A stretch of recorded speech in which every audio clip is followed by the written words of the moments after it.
আসসালামু আলাইকুম ওয়া রাহমাতুল্লাহ। আশা করি সকলেই ভালো আছেন। আমি আপনাদের দোয়ায় অনেক ভালো আছি।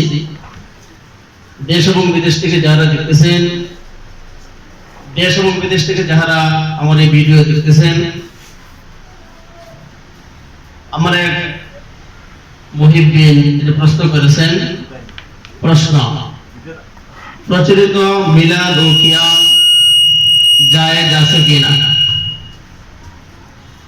প্রচলিত মিলাদ ও কিয়াম জায়েজ আছে কিনা? যেহেতু প্রশ্নের মধ্যে উল্লেখ করা হয়েছে প্রচলিত, তাহলে প্রচলিত হলে এটা নিশ্চয়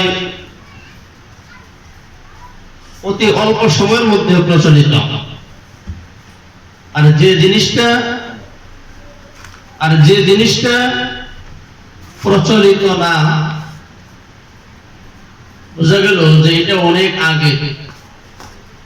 প্রচলিত বলতে আমরা বুঝি যে হতে পারে কিছুদিন আগে বা কয়েক বছর আগে এই জিনিসটা প্রচলন করা হয়েছে। আর ইসলাম ধর্মের কোন বিধান এটা প্রচলন, এটা গ্রহণযোগ্য নহে।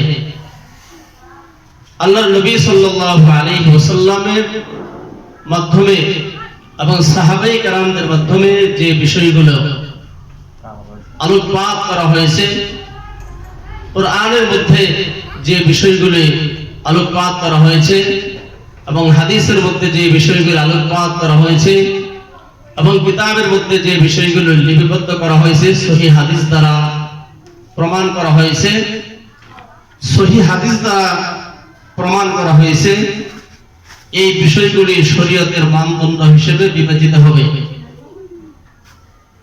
কোরআন এবং সহিহ হাদিস ব্যতীত যত প্রচলিত বিষয় দ্বীনের মধ্যে আপনি ঘটুন না কেন, এই বিষয়গুলো বেদাতে সাইয়্যা হিসেবে বিবেচিত হবে। আর বেদাতে সাইয়্যা সম্পর্কে নবী করিম সাল্লাল্লাহু আলাইহি ওয়াসাল্লাম বলেছেন, কুল্লু বিদআতিন দালালাহ ওয়া কুল্লু দালালাতিন ফিন্নার। প্রত্যেক বেদাত গুমরাহি, আর প্রত্যেক গুমরাহি কুল্লু বিদআতিন দালালাহ ওয়া কুল্লু দালালাতিন ফিন্নার। প্রত্যেক বেদাত গুমরাহি এবং প্রত্যেক গুমরাহি জাহান্নাম। আর কিয়ামতের ময়দানেও বেদাতীদের ব্যাপারে,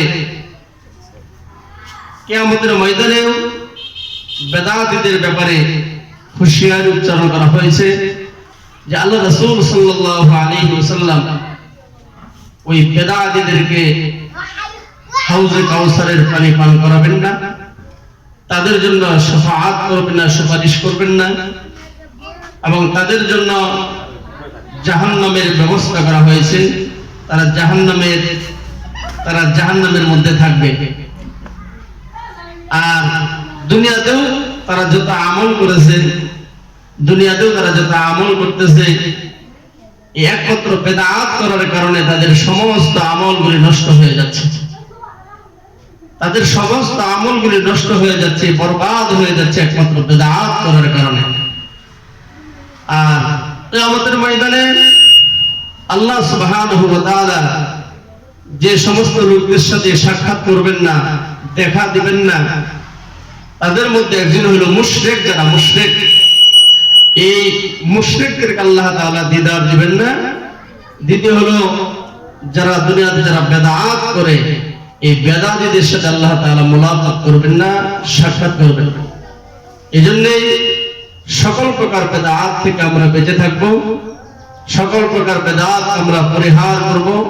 কোন কোন জিনিস বেদাত, এই বেদাতের বিষয়গুলি, বেদাতের সংজ্ঞাগুলি, বেদাতের সংখ্যাগুলি হক্কানি রব্বানি উলামায়ে কেরামদের কাছে শুনবো, জানবো, তদনুযায়ী আমল করার চেষ্টা করব। আল্লাহ সুবহানাহু ওয়া তাআলা আমাদের সকলকে তৌফিক দিন। সকলে বলেন আমিন ওয়া আসসালাম।